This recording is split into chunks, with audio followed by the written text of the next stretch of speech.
Assalamualaikum warahmatullahi wabarakatuh. Bismillahirrahmanirrahim. Alhamdulillahi haqqu hamdi.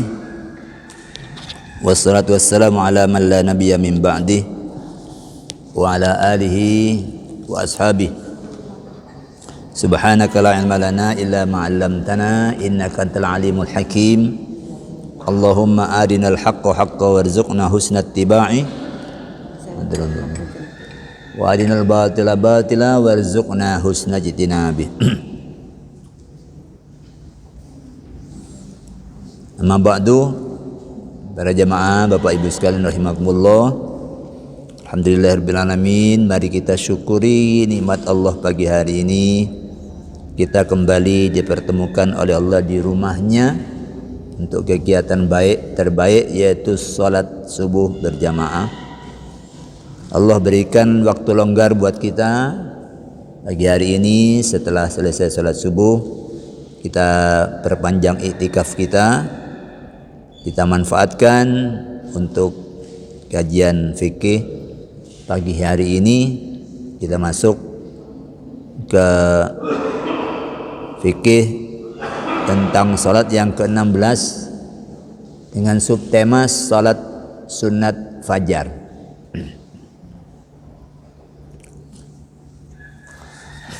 Pada kajian yang lalu kita sudah singgung bahwa salat sunat itu dibedakan menjadi dua. Ada salat sunat mutlaqah. Ada salat sunat muqayyadah. Yang mutlak itu yang tidak ada kaitannya dengan sesuatu apapun yang lain, itu mutlak. Pokoknya dia salat dikerjakan di waktu yang tidak dilarang salat, itu namanya salat mutlak. Tapi ada salat sunat muqayyad, yaitu yang dikaitkan dengan sesuatu yang lain, dikaitkan dengan waktu, misalnya itu salat duha itu muqayyad, salat malam itu muqayyad, salat safar itu muqayyad, salat hajat itu muqayyad. Nah, yang muqayyad itu ada yang rawatib, ada yang non rawatib. Yang rawatib itu yang mengikuti salat-salat fardu, ya, baik sebelumnya maupun sesudahnya. Sunnahnya itu ngikut salat-salat fardu. Nah, pagi ini kita segarkan pemahaman kita tentang salat sunat fajar, yang merupakan bagian dari salat sunat rawatib, karena ini ngikuti salat subuh. Salat fajar ini ngikuti salat subuh. Kalau belum tiba waktu salat subuh, ya tidak ada salat sunat fajar.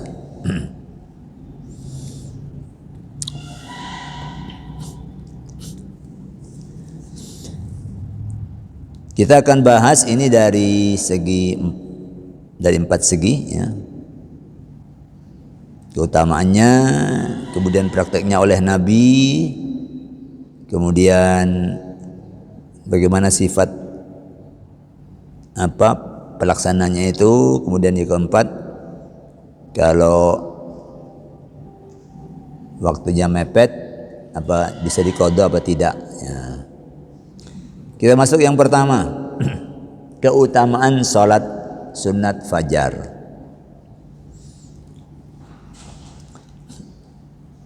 Dijelaskan dalam sejumlah hadis Nabi tentang keutamaan salat sunat fajar. Di antaranya hadis yang dituturkan oleh Siti Aisyah, istri Nabi, putri dari sahabat Abu Bakar As-Siddiq.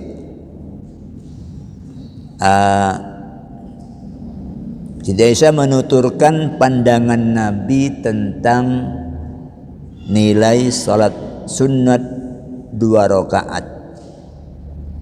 Kata beliau, rakaatal fajri khairum minad dunya wa ma fiha.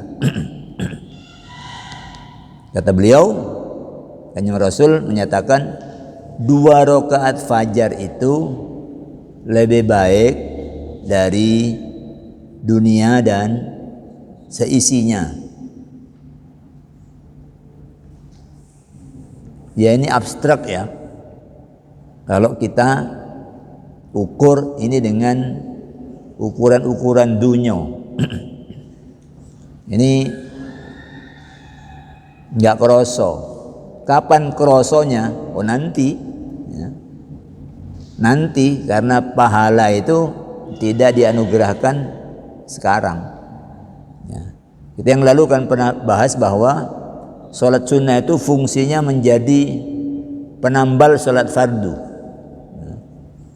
Coba nanti kemudian sholat fardu kita banyak bolong-bolongnya, terus kemudian ternyata ada ban serep, sholat fajar bisa menutup itu.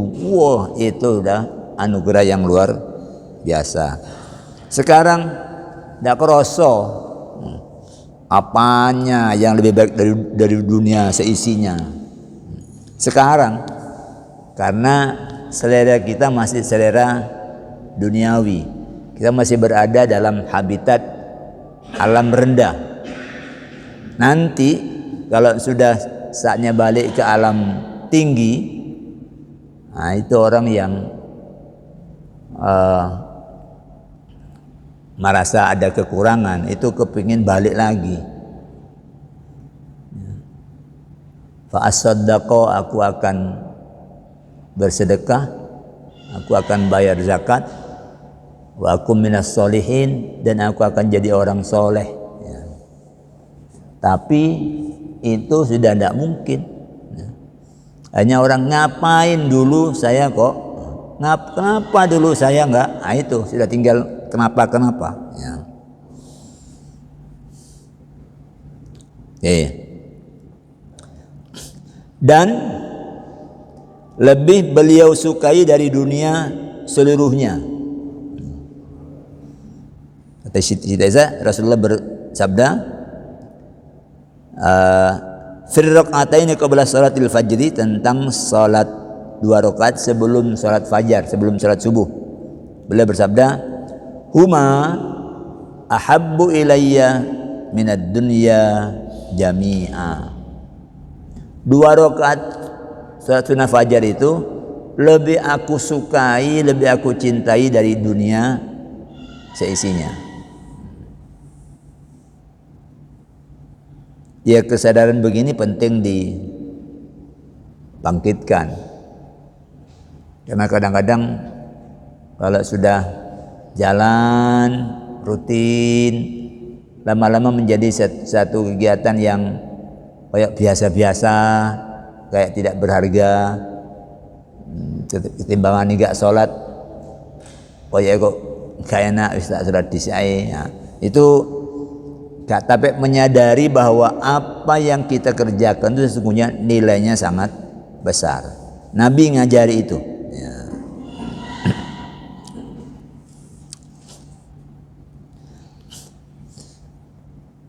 Aisyah istri Nabi juga mengesani, karena beliau hidup bersama Nabi, ya, dan paling banyak gilirannya dibanding yang lain, karena istri Nabi itu kan banyak yang tua, nah, banyak yang tua. Nah, yang tua itu merelakan untuk Aisyah aja. Ya. Aisyah itu untuk urusan yang kerjaan Nabi di rumah paling banyak riwayat hadisnya. Karena salat sunnah itu Nabi kerjakan di rumah, ya. Yang lalu sudah kita singgung, sebaik-baik salat adalah salat seseorang di rumahnya kecuali salat fardu. Nah, di rumah Aisyah yang paling banyak tahu. Ya ada juga yang lain yang meriwayatkan hadis, tapi tidak sebanyak Siti Aisyah. Siti Aisyah itu mengesani bahwa Nabi tidak punya keterikatan terhadap suatu amalan sunat yang lebih kuat dari keterikatan beliau pada 2 rakaat sebelum subuh. Jadi amalan-amalan sunat ini dalam pengamatan Siti Aisyah itu yang sangat beliau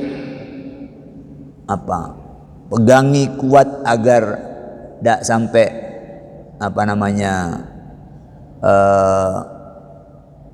tidak terlaksana, itu ada salat sunat sebelum subuh.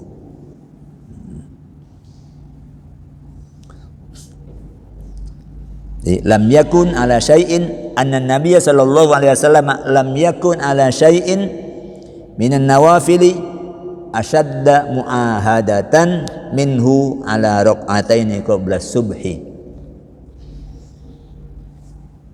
Ini testimoni, ini kesaksian dari istri. Dia yang tahu apa yang paling ditemani di antara amalan-amalan sunat. Kesimpulan Aisyah itu adalah 2 rakaat sebelum subuh. Aisyah juga menyatakan tidak pernah melihat kesegeraan Nabi dalam mengerjakan kebaikan lebih dari kesegeraan beliau dalam mengerjakan 2 rakaat sebelum fajar.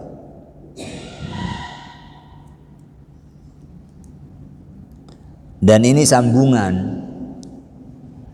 sambungan dari sholat malam beliau. Jadi kalau sudah khawatir masuk waktu subuh, beliau kemudian salat witir. Begitu masuk waktu subuh, kemudian beliau salat sunat 2 rakaat di rumah, ya, di rumah. Setelah itu beliau tidur rebah miring ke kanan, rebahan miring ke kanan, sambil nunggu orang-orang datang ke masjid Nabi. Rumah beliau itu nyambung, rumahnya kecil, di posisinya di pojok depan, ya. Antara rumah beliau dengan masjid itu ditutup dengan tabir, ya. Hingga kalau ngecek orang-orang sudah cukup datang atau enggak, itu beliau tinggal buka tabir. Ya. Dikata Siti Aisyah, ma ra'aitu Rasulullah sallallahu alaihi wasallam fi syai'in minan nawafili asra'u minhu ila raq'ataini qabla al-fajr. Ini segera, ya. Untuk yang ini segera, ya. Ya. Nah, sejalan dengan itu sahabat Abu Hurairah meriwayatkan bahwa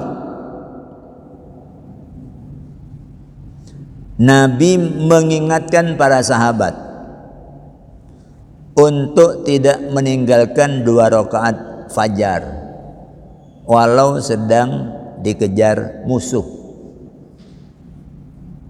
Ini Imam Ahmad bin Hanbal meriwayatkan hadisnya,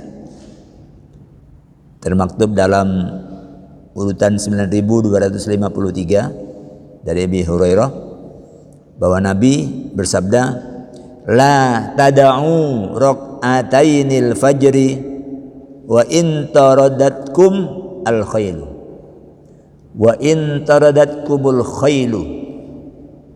Kamu jangan tinggalkan 2 rakaat salat fajar meskipun kamu sedang dikejar musuh. Artinya ini salat dalam posisi tidak damai, dalam posisi perang, dalam kondisi perang. Dalam kondisi perang itu salat biasa disebut dengan salat khauf, ya. Salat dalam kondisi kekhawatiran untuk diserang oleh musuh, ya. Itu tahap-tahapnya. Yang paling ringan itu Nabi sholat jamaah kalau musuh berada di arah kiblat, semua pasukan itu sholat berjamaah, ya. Tapi nanti ketika ruku yang pertama itu baris separuhnya itu ikut, yang separuhnya tetap berdiri. Jadi salat sambil tetap mengamati musuh. Jangan sampai musuh bergerak ketika sini sedang sujud. Nanti setelah ini selesai berdiri, maka yang kedua ruku sujud sendiri, kemudian berdiri. Nabi menunggu sampai kelompok ini berdiri. Rakaat berikutnya ini kemudian yang tadi ikut Nabi sekarang berdiri. Yang separuhnya tadi tidak ikut itu sekarang yang ikut.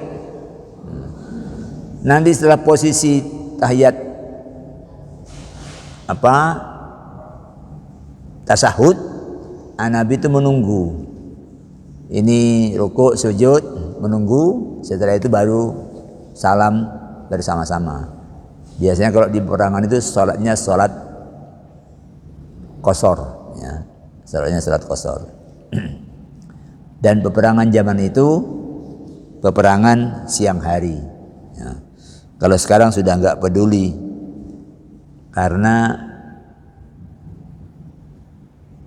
senjata itu bisa tidak ada orangnya, ya. Pelornya itu, pelurunya itu sudah disetel, ini jatuhnya di koordinat berapa, yang kira-kira kena Masjid Al-Hikmah itu koordinatnya berapa, lintangnya berapa, bujurnya berapa, ketinggiannya berapa, itu disetel, luncur dia, ya dia nanti menuju situ, ya. Namanya rudal, peluru yang bisa dikendalikan. Sekarang pesawat tanpa awak yang kecil-kecil sudah jadi mainan sekarang di sini. Yang kecil-kecil itu sudah jadi mainan untuk motret, untuk merekam video dari atas, ya, mendekat, mundur, ya, itu sudah jadi mainan, ya. Oke. Itu keutamaan sholat fajar. Ini dalam keadaan seperti itu sholat sunat Nabi jangan kalian tinggalkan, 2 rakaat fajar. Yang pertama. Yang kedua, dalam prakteknya salat sunat 2 rakaat fajar itu dikerjakan Nabi dengan amat ringan. Nah, salatnya itu ringan, yakni dengan meringankan bacaannya. Meringankan bacaan itu memilih bacaan yang pendek. Tidak seperti sholat malam yang beliau itu bacaannya panjang, yang digambarkan karena lamanya itu karena panjangnya itu sampai kaki beliau itu bengkak. Setelah beliau agak lanjut, bacaannya beliau duduk. Nanti kalau sudah tinggal 40 atau 30 ayat, beliau baru berdiri. Jadi yang panjang itu beliau lakukan dengan duduk. Setelah beliau usia agak lanjut.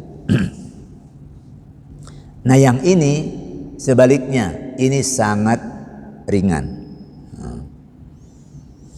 Jadi memilih bacaan yang pendek bukan mempercepat bacaan agar segera selesai. Meringankan sholat itu bukan kesusumari, tapi memang sengaja baca yang pendek. Nah, praktek meringankan itu tergambar dalam penuturan istri Nabi lainnya, yaitu Hafsah binti Umar ibnul Khattab. Jadi dua sahabat Nabi itu, Abu Bakar itu mertua Nabi, Umar juga mertua Nabi, kemudian Utsman itu mantu Nabi, Ali mantu juga. Kalau sekarang itu orang nganggap ini dinasti. Mosok sing kuasa itu mari mantu ini mertuanya, habis itu mertuanya lagi, habis itu mantunya, habis itu mantunya. Kapan yang dapat giliran untuk berkuasa? Ya. Zaman itu nggak ada pikiran itu, ya. Nggak ada pikiran itu. Tapi kemudian muncul, setelah itu baru muncul. Setelah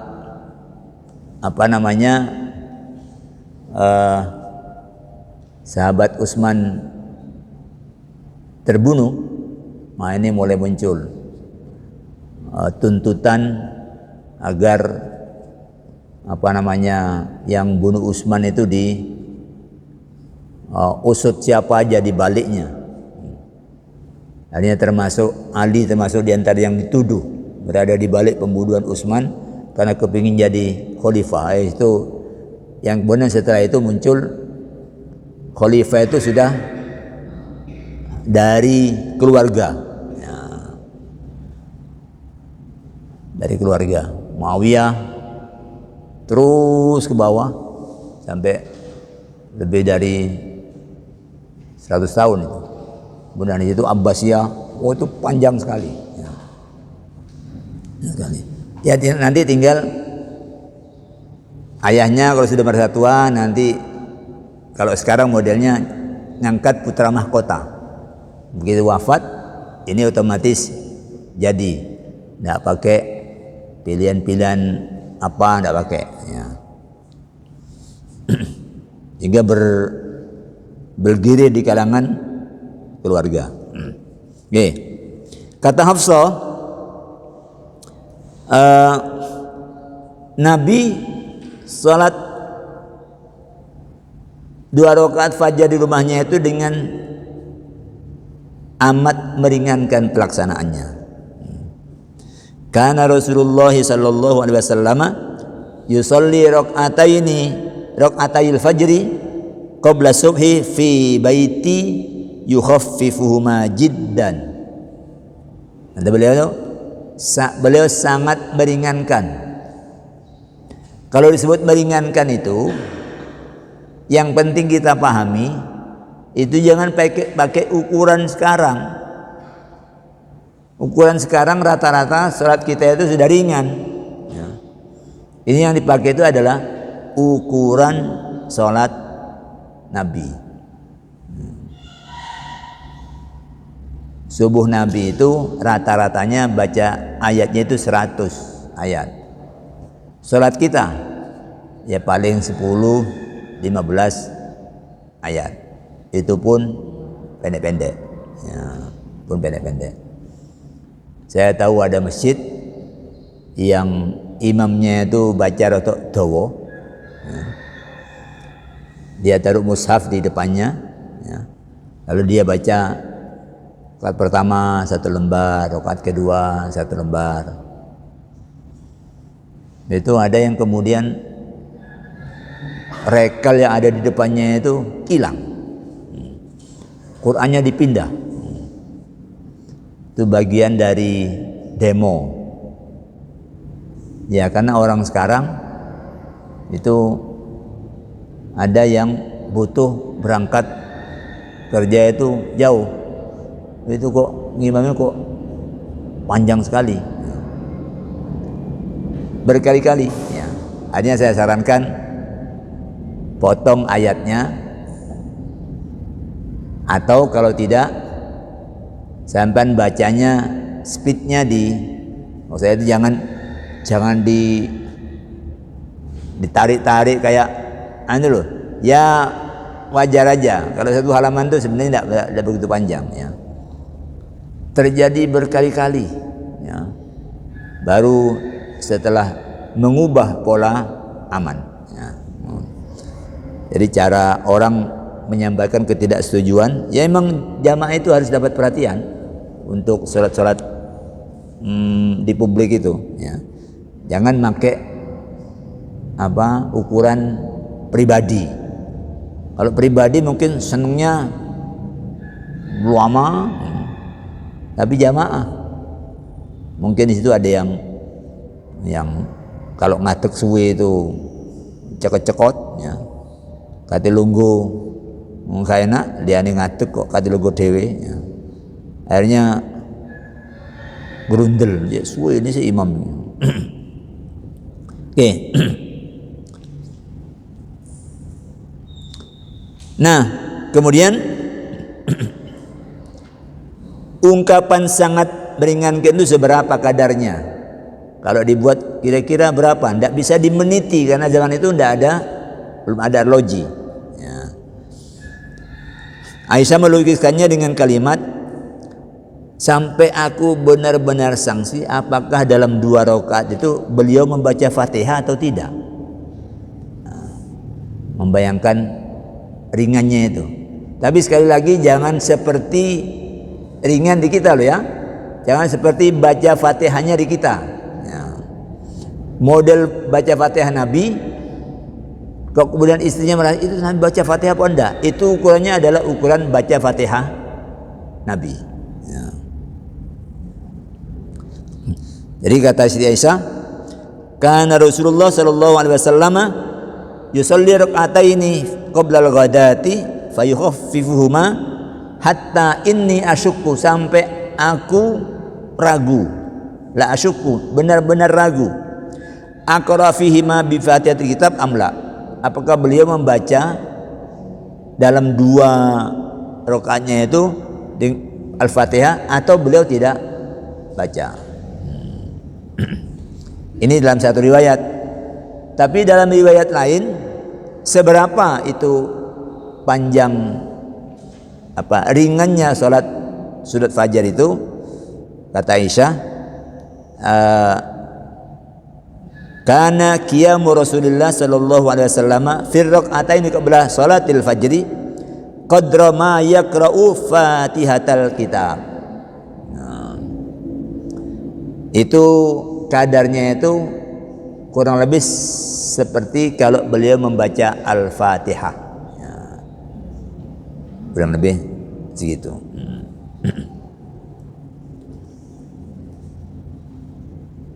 Nah sekarang kalau orang bertanya, kalau lebih panjang apa makruh?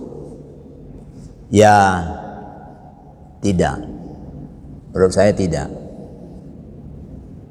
Kenapa? Karena itu tadi, Nabi itu sholatnya itu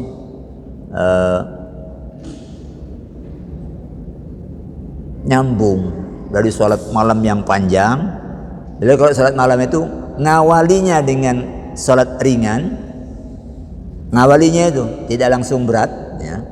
Nanti kemudian panjang, Nah, ketika subuh beliau mengakhirinya dengan ringan. Lalu kalau kita salat malam enggak. Ini waktunya sih lumayan.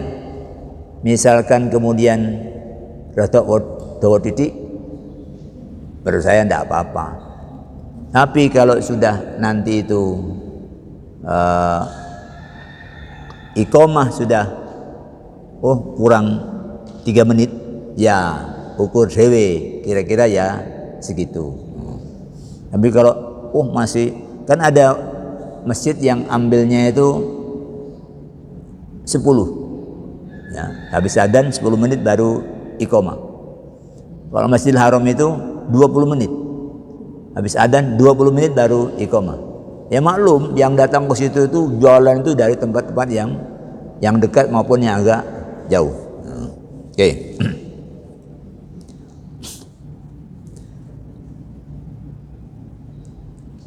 Yang ketiga,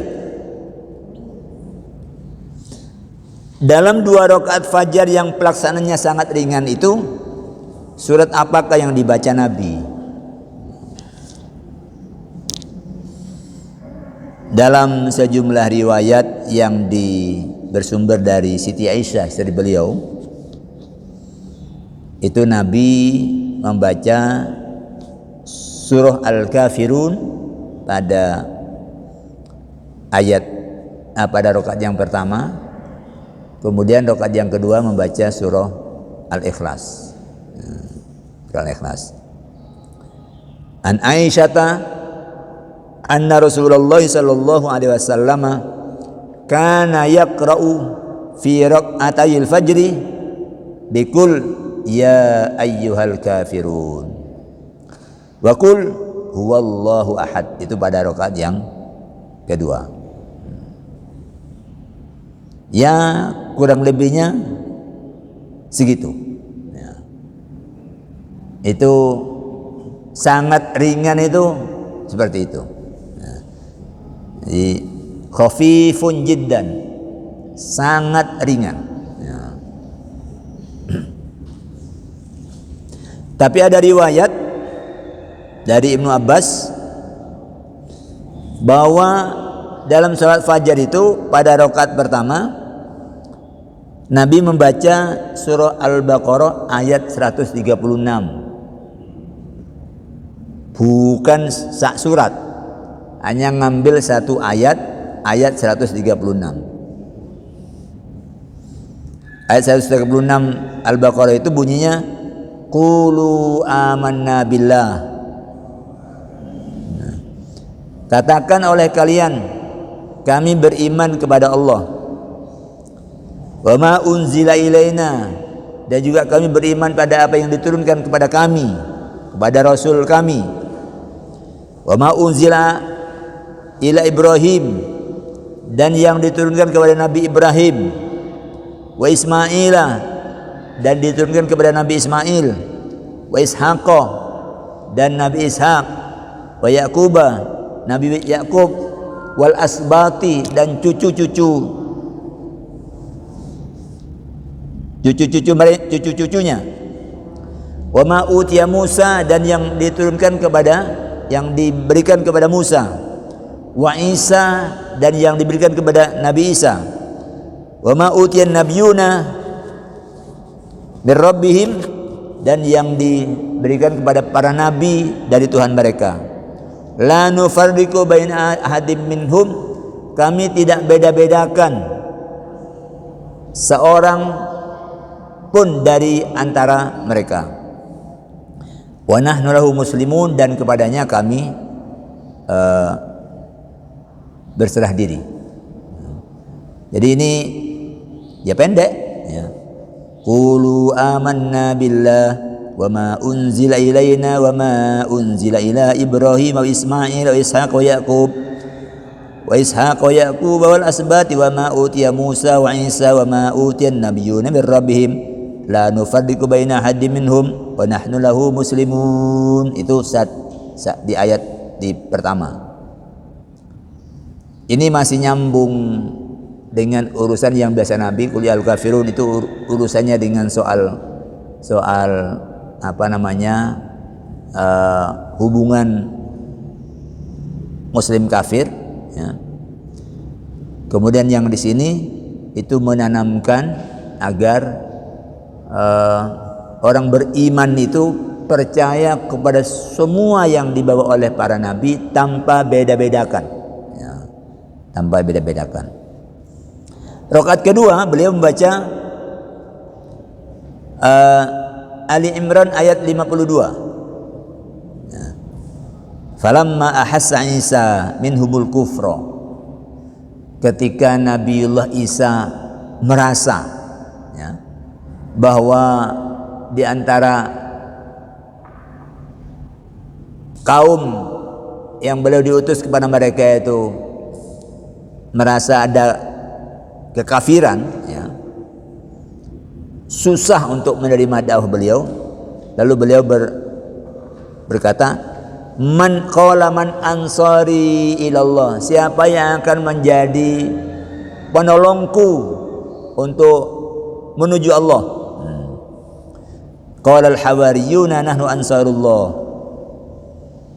Lalu orang-orang Hawari, itu sahabat-sahabat dekat beliau, itu menyatakan nahnu ansarullah, kami siap menjadi pembela-pembela agama Allah. Amanna billah, kami beriman kepada Allah. Washhad bi anna muslimun, saksikanlah bahwa kami semua ini adalah muslim, berserah diri kepada Allah. Itu ayat di rakaat pertama dan di rakaat kedua. Ya pendek, hanya satu ayat. Nah, kalau yang satu yang populer, qul ya ayyuhal kafirun, yang kedua qul huwallahu ahad. Ini kalau setiap hari orang baca ini dengan penghayatan, maka imannya dia murni, tapi dia tetap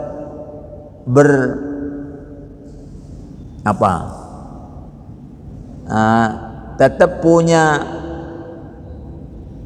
pandangan bahwa orang lain itu pilihannya dihormati. Hai orang-orang kafir, la a'budu ma ta'budun, kami tidak menyembah apa yang kalian sembah. Aku nyembah Tuhan kami, kalian menyembah Tuhan kalian. Wala antum a'biduna ma a'bud, kalian juga bukan penyembah Tuhan kami. Positioningnya itu jelas, kita beda. Lakum dinukum waliyadin, agamamu silakan kamu peluk, waliyadin, dan aku berhak untuk memeluk agamaku. Jelas, dewe-dewe urusan dunia nggak usah kere-keran. Jadi maunya Islam itu seperti itu, ya. Bukan terus perang. Islam itu namanya aja damai. Asli al-Islamu salamun. Islam itu adalah kedamaian. Islam is peace. Islam itu adalah kedamaian. Menghina agama orang lain haram. Orang tua yang beda agama perlakukan dengan baik. Ini agama bukan agama untuk bikin rusuh, ya. Untuk bikin rusuh, ya. Kenapa ada senjata, ada tentara? Yaitu untuk jaga kalau ada yang merusak kedamaian, tidak mau diselesaikan dengan damai, ya harus dilawan. Kalau tidak, sini dibunuh, supaya situ tidak adigang-adigung, kontrol, lumpuhkan kekuatannya. Dan itu pakai kekuatan. Jadi bukan untuk mengislamkan orang perang itu, nggak ada. Plus la ikraha fid din, nggak ada paksaan. Pilih-pilih dewe, tentukan nasibmu sendiri.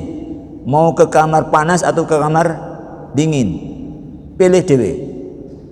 Tapi jangan mengganggu kehidupan damai. Asli Islam itu.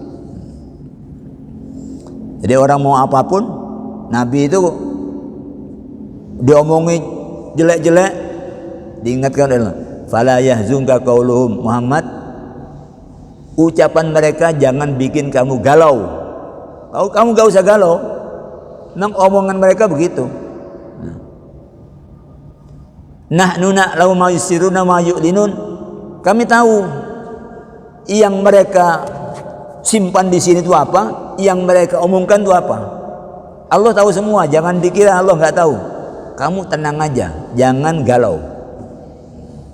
Tugasmu sampaikan aja, pesan dari Tuhanmu sampaikan aja. Ya. Kamu tidak perlu lebih dari itu. Tapi kalau mau dicelakai, nah ya ini harus jaga diri kamu, jaga kehidupan damai orang lain. Ya.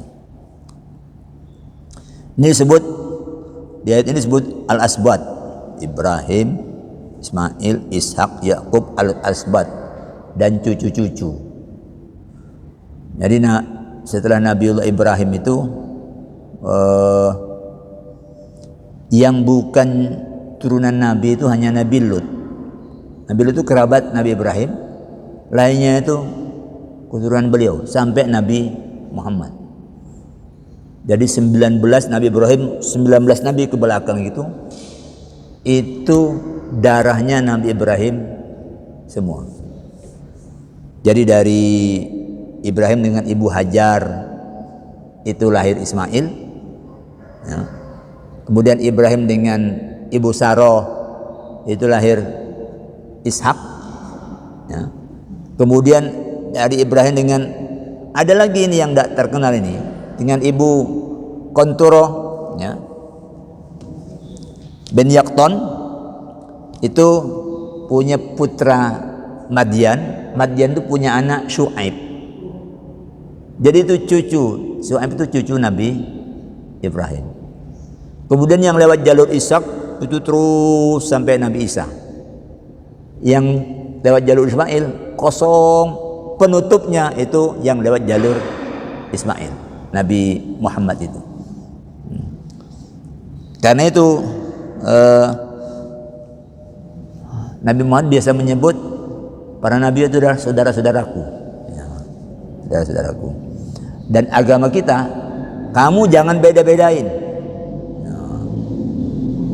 La nufarriqu baina ahadin minhum, kami tidak beda-bedakan salah seorang pun dari para utusan. Semua sama, semua utusan Rasul, semua mengajarkan tauhid, semua mengajarkan kebaikan, semua mengajarkan kedamaian. Ya. Itu yang dibaca tiap hari, kesadaran untuk berada di posisi tengah yang baik. Ya. Yang keempat, jika sholat sunnah fajar tidak sempat dikerjakan karena iqamah subuh sudah dikumandangkan, bolehkah ia diqodok? Yang lalu sudah sempat disinggung, boleh. Sholat sunnah fajar boleh diqodok setelah sholat subuh. Jadi jangan berpikir kan tidak boleh sholat ba'diyah subuh. Iya, ba'diyah subuh tidak boleh. Rawatib ba'diyah subuh nggak ada. Ini adalah rawatib qobliyah subuh yang diqodok. Ya, itu bukan, ini bukan ba'diyah subuh, tapi qobliyah subuh yang diqodok. Karena yang lalu sudah pernah kita singgung, la sholata ba'dal iqamah illal maktubah, tidak ada sholat setelah iqamah dikumandangkan kecuali sholat fardu. Jangan aku sholat rakaat dak cepat iso setengah menit ini. Paling imam belum mulai dolin aku wis salam terus sholat cepat. Itu makso. Nabi bilang kalau sudah iqamah fokus kamu sholat fardu. Yang belum itu nanti diqodok. Ini dalam hadis riwayat Imam Ahmad, ya. Ini dijelaskan bahwa seorang sahabat, kakeknya Abdurrabbih bin Sa'id, itu kharaja ila subhi, beliau keluar untuk salat subuh. Fawajadan Nabiya sallallahu alaihi wasallam fi subhi. Dia dapati setelah nyampe masjid ternyata Nabi sedang salat subuh. Dan ada kesempatan dia untuk salat sunnah sebelum subuh. Walam yakun raka'atail fajri. Dia belum salat 2 rakaat subuh. Fasalla ma'an Nabi sallallahu alaihi wasallam, lalu dia salat bersama Nabi, salat subuh. Tsumma qama hina faragha minas subhi. Setelah selesai salat subuh,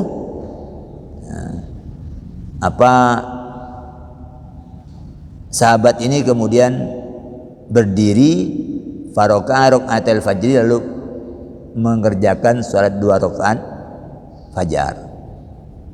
Nabi lihat, karena Nabi itu kalau sudah selesai itu menghadap ke belakang, ada sesuatu yang terjadi, beliau lihat. Setelah selesai, famarra bihin Nabi sallallahu alaihi wasallam, lalu beliau keluar dan menuju sahabat yang baru selesai salat ini. Faqala, lalu Nabi nanya, ma hadhihi shalah, ini salat apa tadi kamu kerjakan ini? Fa akhbarahu, lalu sahabat ini memberitahu kepada Nabi kalau salatnya itu 2 rakaat fajar. Fasakatan Nabi sallallahu alaihi wasallam, Nabi diam. Wa madha, Nabi kemudian berlalu. Walam yakul syai'an, dan Nabi tidak bicara apapun. Telah diberitahu, Nabi diam, berlalu, tidak pakai komentar apa-apa. Ini dalam bahasa ilmu hadis, diamnya Nabi itu menunjukkan persetujuannya. Kalau Nabi diam atas apa yang dikerjakan oleh sahabat, berarti itu oke. Berarti itu oke. Kalau beliau tidak diam, berarti tidak oke. Seperti sahabat Sa'ad, Nabi lewat, Sa'ad lagi wudu, wudunya Sa'ad dah oke. Nabi komentar, ini alangkah borosnya kamu saat berwudu. Sa'ad menjawab, apakah dalam wudu ada borosan ya Rasul? Ada. Wudu kamu ini boros. Walaupun kamu wudu di sungai yang mengalir, wudu kayak begini itu wudu yang boros. Jadi wudu hemat itu perlu pembiasaan. Jangan karena di tempat yang banyak air lalu wudunya pol-polnya. Itu nanti itu kalau di tempat yang airnya terbatas, dia nggak bisa menyesuaikan diri karena sudah terbiasa dengan wudu yang boros. Wudu Nabi itu cuma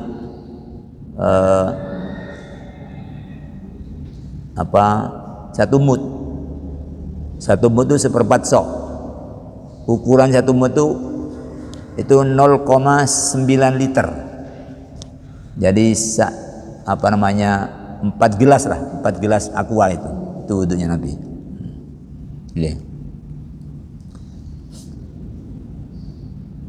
Kemudian Nabi sendiri bersama rombongan pernah tertidur pulas dalam suatu perjalanan hingga terbangun setelah terkena sinar matahari. Ya sebenarnya ini sahabat Bilal itu oleh Nabi disuruh melek, ya. Yang lagi istirahat kamu meleo, ya. Supaya nanti tidak kebablasan subuhnya. Ya maklum capek semua perjalanan. Tapi ternyata Bilal juga terserang kantuk berat, tidur dia. sampai matahari terbit belum ada yang bangun. Setelah mulai kerasa panas, itu mulai terbangun. Nah, apa yang dilakukan Nabi?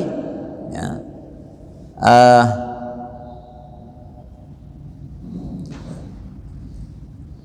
yang dilakukan Nabi adalah summa amara muadzinan.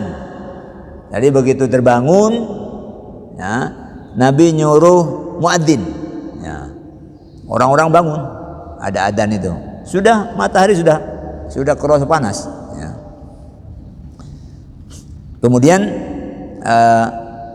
setelah itu fasalla rakaataini, kemudian beliau salat 2 rakaat qoblal fajri, 2 rakaat sebelum subuh.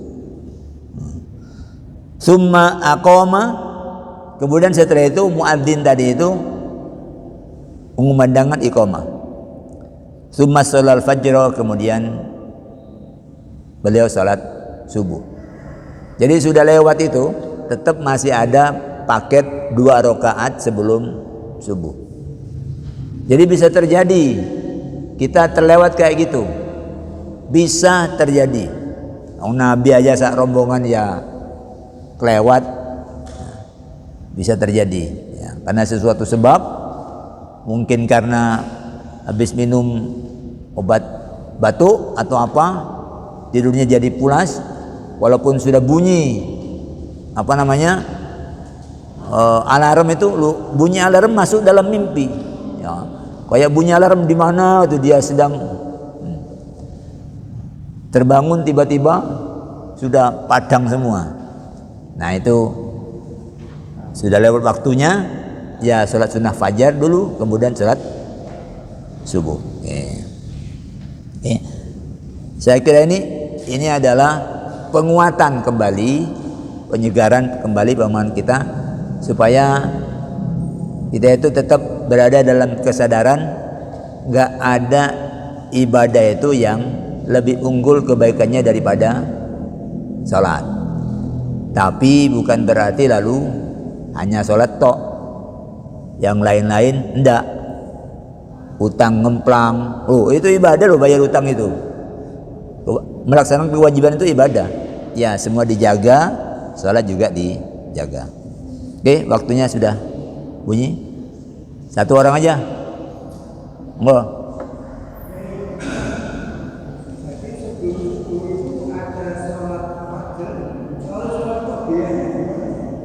Ya, sholat fajar itu sholat qobliyah.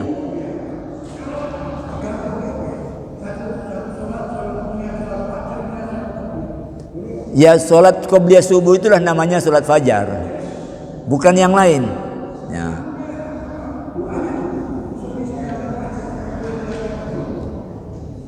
Niatnya tak? Ya bisa usolli sunatan rakaatail fajri, bisa usolli sunatan qabla subhi rakaataini, bisa.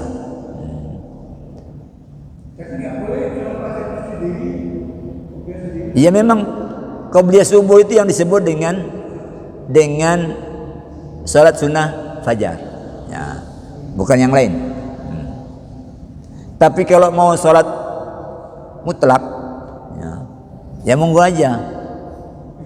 Artinya ini imamnya masih belum datang, orang-orang masih sedikit. Misalnya mau bangun lagi salat sunnah, itu salat sunnah mutlak yang tidak dikaitkan dengan ini, hanya nunggu waktu aja, ketimbang nunggu tenguk-tenguk, garuk-garuk istilahnya almarhum dulu, ya, sambil ngantuk, ya, salat aja, itu tidak apa-apa, ya, tidak apa. Yang tidak boleh itu kalau setelah salat subuh kemudian salat sunnah mutlak, tidak boleh. Yang boleh salat sunnah yang ada muqayyadnya, misalnya habis tawaf setelah subuh salat sunat boleh, atau mau safar, ya, tadi tidak ada kerentak untuk pergi, setelah salat subuh usai, diberitahu itu ada paman wafat di Banyuwangi, nah, ini kan mau pergi nih, salat sunat safar, nggak apa-apa, yang begitu nggak apa-apa. Yang tidak ada salat ba'diyah subuh. Ya. Oke, cukup saya kira. Kita akhiri dengan hamdalah. Alhamdulillahirabbil alamin. Aqulu qouli hadza wa astaghfirullah li wa lakum. Wassalamualaikum warahmatullahi wabarakatuh.